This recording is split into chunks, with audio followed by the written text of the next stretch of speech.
Hello everyone and welcome back to another video. For those who don't know me and are new here, I am Anik Jain. I've been a designer for about 6 or 7 years and we specialize in logo design and branding as a creative agency. And I'm making this video to show you guys 5 mind-blowing logo design tips and tricks. And if you watch it till the end, you'll find a 6th bonus one. So let's begin. Number 1. Design in black and white first. I see a lot of designers in the start who are obsessed with color, which is nothing wrong. They start with color on the logo first, which is not wrong, but a genuine tip would be to start with black and white first. The reason why we do it in black and white first is because a logo is not just going to be visible on the screen or your phones or your laptops where the color is easily available. There might be certain places, there might be certain times when the logo is being embroidered on something, when the logo is being embossed on something or put anywhere. So that is the time when you'll face difficulty if you don't make sure your logo is legible in black and white. Not only that, black and white also actually helps you focuses on the shape of the logo as a silhouette. So you understand the clarity of it. You also understand the contrast which it has.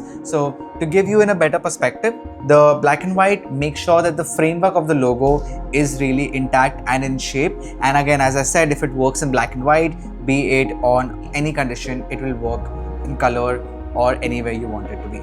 Number 2, make it scalable. In Illustrator or wherever you design your logos from, you check it in all sizes possible. The smallest can be maybe 16 pixels and the biggest and the largest can be around 4000 pixels. So once you check it in all these sizes, if it works in the smallest and if it works in the biggest, these two, and when you compare it together, then you know your logo is scalable for anything it comes to. And it's actually very important to do this because nowadays the logo or a brand is being expanded into such different ways. For example, if you are creating a brand for, let's say, a cafe, you would want the logo to be legible because obviously it's going to be used in the cafe menus or it's going to be used on the signages, and you probably did not think maybe in like 2-3 months down the line your cafe needs an app. And to create that app, you need a logo which fits in the app icon, which is like this size, like this much. If you see any app on the phone, look at how small and tiny these app icons are and how well these are designed so that it could fit and be legible. And not only this, it goes much smaller than that. Let's say if you have an app, you also will have a website. You will have the website fav icon, which is on the top bar, and that is literally the smallest you can do for the logo. That is also something you should do, and that is a tip you should follow, that if your logo works in 16 pixels and in 4000 pixels, it can probably work anywhere. At number 3, we have your horizontal bar is not equal to the vertical bar mathematically. And I know this sounds a lot, but let me actually explain what this means. When you take these letters which have a vertical bar and a horizontal bar, we assume and we can visually see both of these lines looking a similar width, right? Of course, because you don't want something to be thin and the other bar to be thicker, right? You want them to be visually same. So when we are designing custom typography or when we are designing custom logos, something with an F, and we are making a monogram of F, the vertical bar of that letter F will not be equal to the horizontal bar mathematically. And I can actually show this to you while measuring.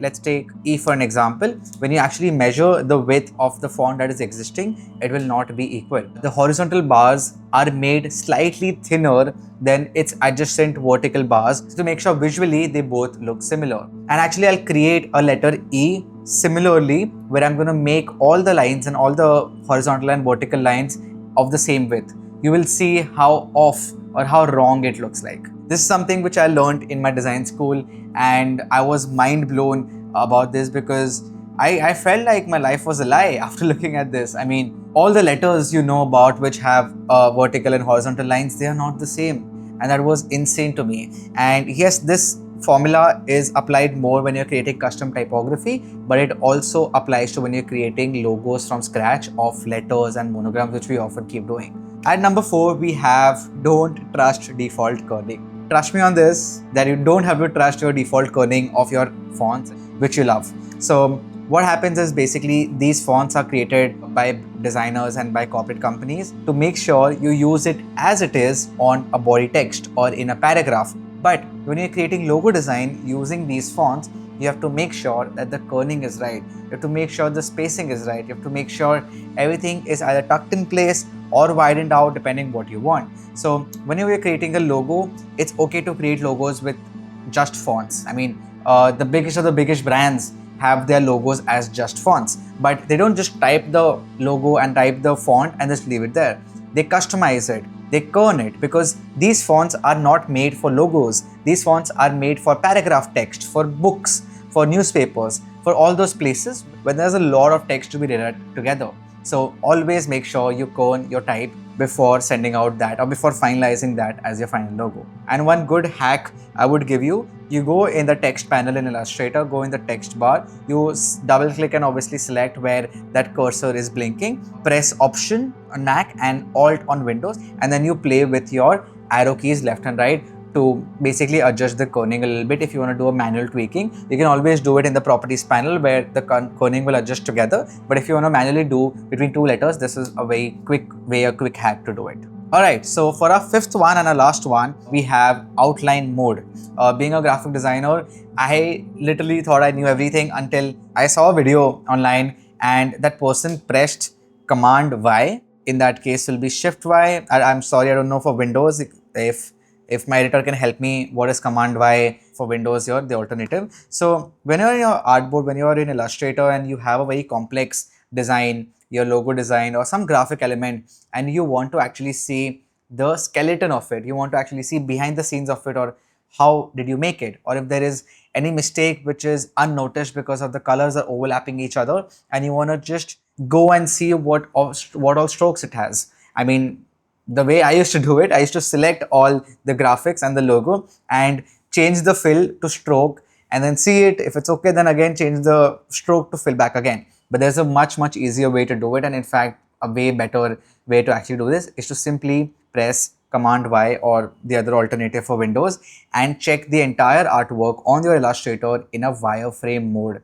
Now this gives you so much room and such a good perspective to look at your design in that scale, so you can understand your mistakes, you can understand unnecessary lines you might have added, so to sort of make your design clean and make sure that there's no mistake followed. Because if it looks good in your laptop Illustrator, it might not necessarily look the same when it's printed out, and you don't want the client to then call you at 2 a.m. in the night that the print did not work out well because of some mistake that was hidden and because you did not press that Command Y and check the wireframe mode of it. So yes, and for those who are still watching, I promised you a bonus tip, and here you go. Don't forget to do this pen test with your clients. So let's say you created a logo design, your client loved it, it is approved, it is really nice, but you're still unsure about it. There's just something where you feel like this might not be the final logo.